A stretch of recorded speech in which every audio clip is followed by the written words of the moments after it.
We are seeing a recession red alert right now. Over the past few hours, we've seen some leading economic indicators right now suggesting a potential recession in the United States in the next 6 to 12 months. Tell that to the Biden administration. They don't want to hear it. But these things are flashing red right now. We're going to get into a couple of them, coincident indicators that are really decelerating quickly, according to Seeking Alpha. Now, the Fed faces, we've been talking about this.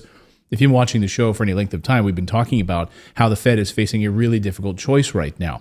We got the inflation numbers this past week, and we know that the Fed is now really in a rock and a hard place because they do not want to raise interest rates, absolutely do not want to do it, but they may have no choice because they have either the choice right now to cut interest rates to prevent a recession, which they're not going to do. They just told us basically that's not going to happen. In fact, the opposite may happen. In the next month, into May, month and a half or so, we may see interest rates rise. They may have no choice because we are seeing consumer spending slowing down.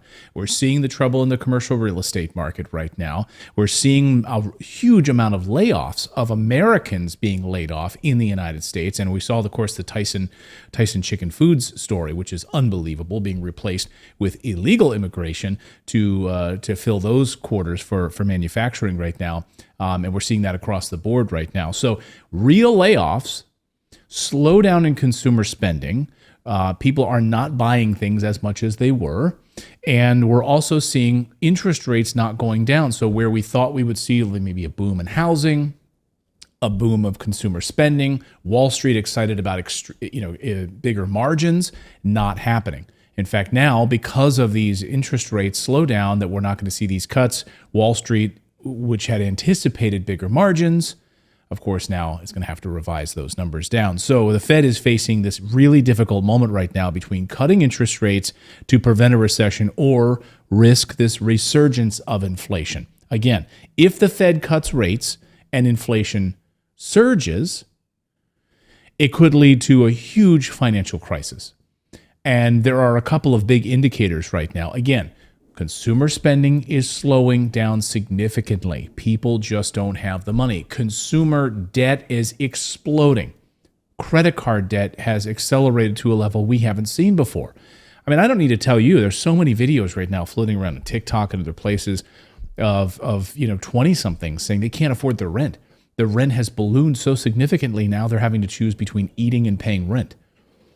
This is Biden's economy right now. But they don't want you to know that these problems exist. And if we have these leading economic indicators heading 6 to 12 months into the election, this is a disaster. We, of course, know what happens when an economy is in a recession. You vote those people out. Just ask George H.W. Bush, right? That's what happens. You vote those individuals out. When you have a bad economy, when you are in a recession, you do not win elections. The Democrats are going to do everything in their power right now to make sure that that doesn't happen. And if that means printing more money, they will do that. And trying to force the Fed's hands on lowering interest rates. But again, if they cut interest rates, we could be facing massive amount of inflation. Now, I've done a whole report. I just co-authored a report with my friends over at the Wealth Research Group. And there's things we talk about in this report, these red flags and these red alerts, that I can't talk about on YouTube. We've seen this in the data. YouTube does not like when we talk about these certain things. We will be hurt by that. They will demonetize our video if we mention certain things. So I want you to go check out this free report right now. Just go over to morrisinvest.com/recession. Okay, we put a lot of work into the charts, and you can see the red alert symbols that we're going to show you here and why there's one really leading indicator that I think we're heading for a recession. Again, if you want more data on this, go look at this right now. And if you're thinking about, well, okay, this is the perfect time for me to, buy a house or sell a house. I mean, this is going to really slow down the housing market as well as we enter the spring buying season, where we would normally see an explosion. We have this pent-up demand. And if the Fed is not going to lower interest rates as we had anticipated, this is going to really put a crimp in what we saw in the housing market right now. So again, go check out that free report, morrisinvest.com/recession. And again, there's things we talk about in there specifically as it relates to the Biden administration that we're not allowed to talk about on YouTube. They will suppress the video. They will not be happy about it, as we've seen time and time again. We just had another video last week where they demonetized and blocked it as we were talking about the sale of TikTok and everything. So YouTube loves to censor our content here. Anyway, check it out. And we'll make sure we have a link in the description below on that. But today is our Q&A episode. So I would love to hear from you guys. Please go over to our website. You can leave us a question and we will answer it here on the show. We've got 3 great questions from our listeners today. Let's start with Patricia here on the show. Hi, Clayton. This is Patricia. I live in upstate New York. I'll be 70 this year. I'm considering moving from my single-family residence because I need to create some other source of income besides retirement, etc. And I know that New York is not that friendly towards landlords, although it is very friendly towards tenants. I did have a 2-family house that I sold in 2018 because I was dealing with bad tenants. I'm thinking about selling this house and buying a multifamily dwelling, probably 2-family, but being in the house or part of it so that I can be on top of things and keep on top of a tenant. I also have considered maybe putting some money into this house and making my downstairs an accessory apartment. But I feel that it is not exactly the best situation and I would lose some of my privacy and quiet. I'd appreciate your input on what I might do. In addition to that, I'm also considering leaving New York at some point. Although I am tied here, my son lives nearby, and my daughter just had a baby, and I'd like to be around for my granddaughter. I'd appreciate your input and advice. Thank you so much. Well, thanks so much. So it doesn't sound like, while you think you want to move away from there, as many New Yorkers do, of course, head to Florida or other more freedom states, and where you're not paying as much in taxes and you have more freedom. That's why so many people migrate to Florida, North Carolina, South Carolina, et cetera, from New York and New Jersey. Of course, those migration patterns, just like in California, they move into Arizona and Texas and so forth. So it doesn't sound like with the impending grandchildren, you're going anywhere anytime soon. So maybe, so I guess that really will dictate whether or not you stay there and how sort of long-term plans you have in that regard. Well, it sounds like you've already answered your question about kind of building out your current primary residence and trying to turn that into a multifamily unit. It doesn't sound like you want to do that given your privacy concerns and all of that. So if you do have, I would look at this house that you currently have. Do you have a good amount of equity? Is it paid off where you could sell that property and take those funds and, either rent something, so you don't have to put down long-term roots in that area. You could rent something and be close to your impending grandchildren and then you don't have to deal with maintenance or upkeep or anything like that. And then use those funds, perhaps, to think about investing, maybe even not even in New York. I mean, maybe I'll blow your mind a little bit, Patricia, but maybe you just book a call with our team over at Morris Invest and we talk you through the benefits of buying like a duplex in Texas or Missouri. I mean, it might blow your mind to think, but why would you want to manage that property? You're like, I want to be near it. I want to live in it so I can manage the tenant. Is that something you want to do? Personally, I don't want to ever have to manage tenants. That's why we hire property management teams. So I just want to give you some other options in your brain about how maybe you could take that New York money, maybe get it out. New York is not a landlord-friendly state. I just will tell you that. From a tax perspective, from a law perspective, it's just not. So why do you need, you could rent something, live near your grandkids, enjoy your life, and then you're not tied to any kind of a mortgage.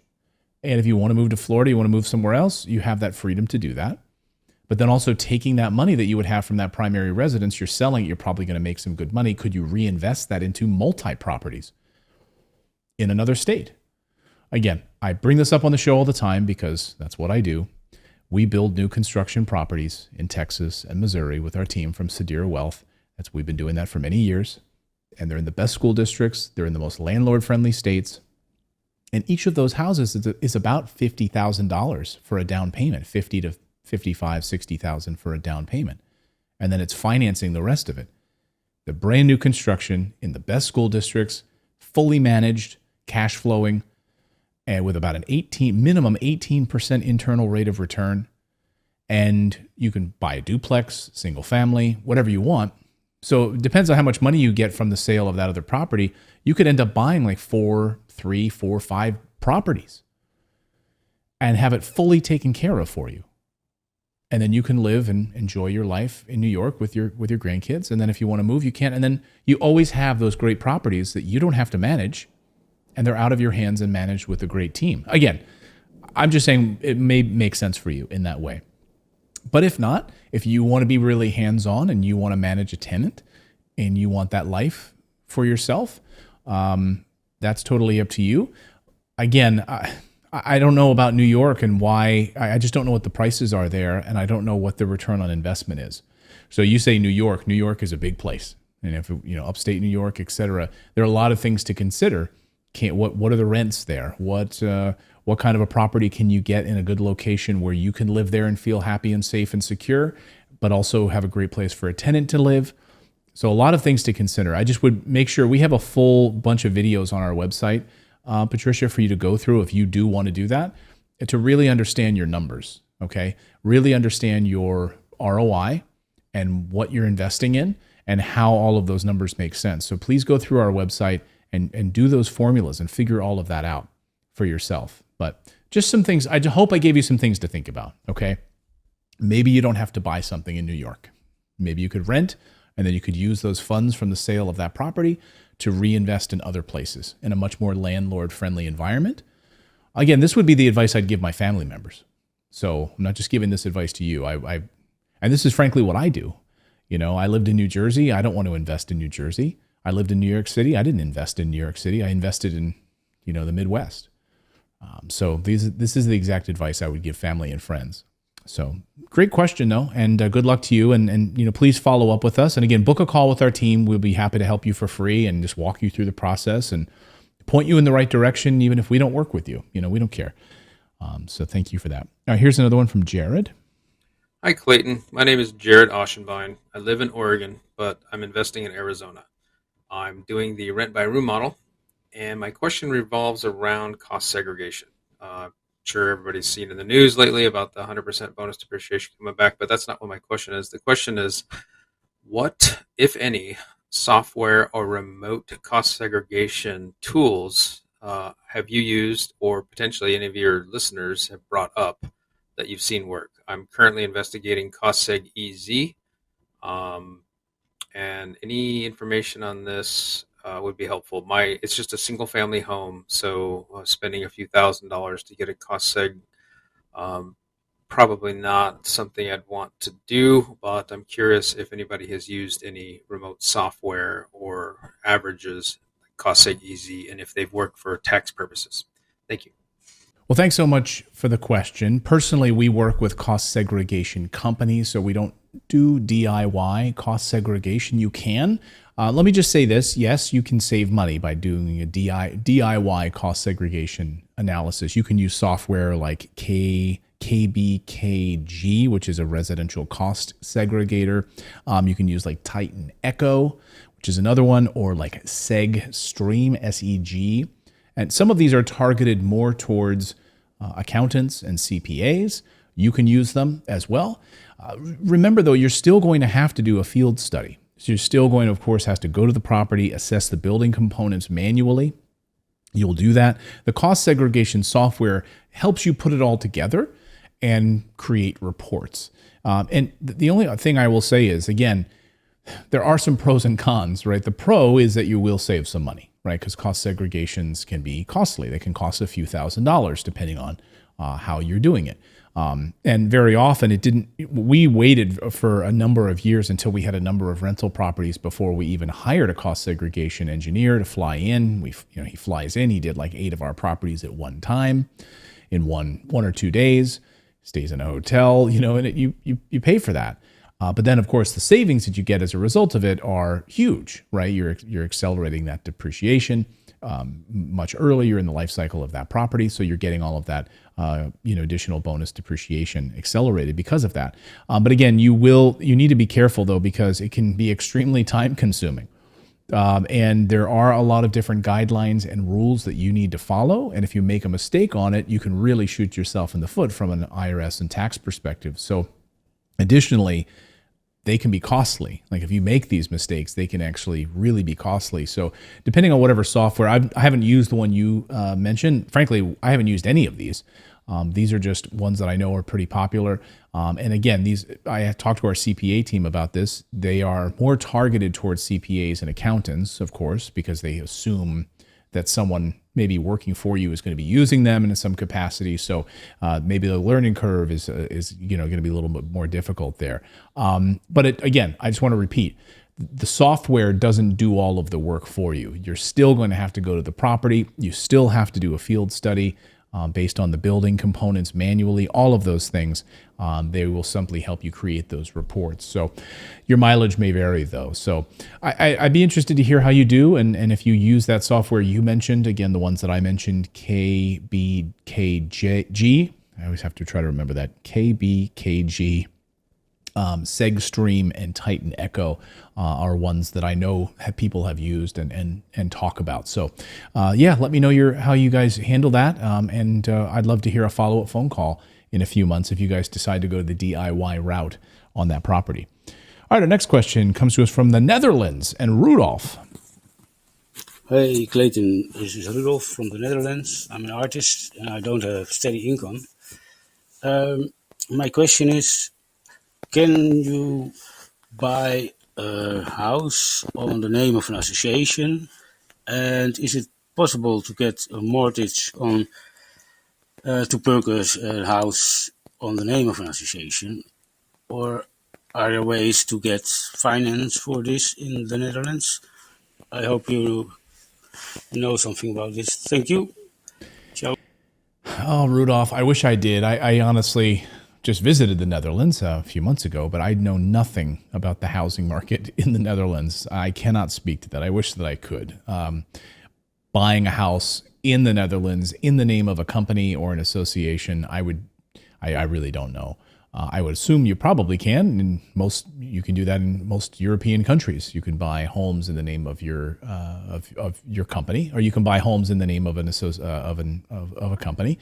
You can definitely do that. And every European country has different laws for how it handles the tax implications of that. So I would just talk to one of your tax advisors in the Netherlands about that. In the United States, of course, you can do that. And you would set up a business bank account in the United States, and you'd buy properties in the name of the business in the United States. People buy commercial real estate all of the time. They can lend to them or rent it out to their other company, which is an amazing tax benefit as well. But I would assume, just like in other European countries, you can do this. I know you can do this in Norway. I know you can do this in in Portugal and Spain. So I don't see why you wouldn't be able to do it in the Netherlands unless there's some crazy Netherlands law that doesn't allow you to do it. So anyway, I would definitely please talk to your local tax advisors in the Netherlands. They're going to know the laws way better than I will. I've only visited and had some delicious food at one of the little markets there in the Netherlands. So anyway, thank you guys so much for your questions. I apologize, Rudolph, for not having more knowledge about the Netherlands housing market. I appreciate the questions. So you can go to our website and leave us a question. Go to morrisinvest.com, and on the right side of your screen, there's a microphone. Click on that and try to keep it to like 30 seconds if you can, and we will attempt to answer it here on the show. Don't forget to go and get that special report that I co-authored. Go to morrisinvest.com/recession to grab that free report. We'll have a link in the description below, and we'll see you next time, everyone.